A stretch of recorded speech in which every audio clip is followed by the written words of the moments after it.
Keberadaan kantong jaring apung di perairan Danau Batur saat ini cukup banyak, mencapai 12.000 dari luas danau. Padahal kawasan Danau Batur, yang bisa dimanfaatkan untuk kantong jaring apung hanya 1% dari luasan yang ada.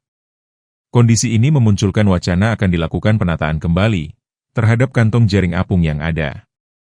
Wacana penertiban kantong jaring apung ini sempat dilontarkan oleh Gubernur Koster. Hal tersebut diucapkan saat pidato penanda dimulai 100 tahun haluan Bali era baru, tanggal 22 Desember 2025 lalu di Denpasar. Hal ini membuat petani ikan di Danau Batur mulai ketar-ketir dan resah. Mereka mulai mempertanyakan hal tersebut ke Dinas Pertanian, Ketahanan Pangan dan Perikanan Bangli. Kepala Dinas Pertanian, Ketahanan Pangan dan Perikanan Bangli, Iwayan Sarma mengungkapkan, bahwa sebelumnya PKP Kabupaten Bangli telah sempat melakukan kajian dengan Universitas Udayana, terkait pemanfaatan Danau Batur untuk KJA. Sesuai penelitian, kawasan danau yang bisa dimanfaatkan untuk KJA hanya 1% dari luasan yang ada.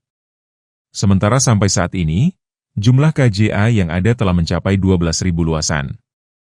Meski demikian, pihaknya belum berani menindaklanjuti secara frontal, sebelum dapat koordinasi yang pasti dengan pihak provinsi. Wayan Antarini, Denpost.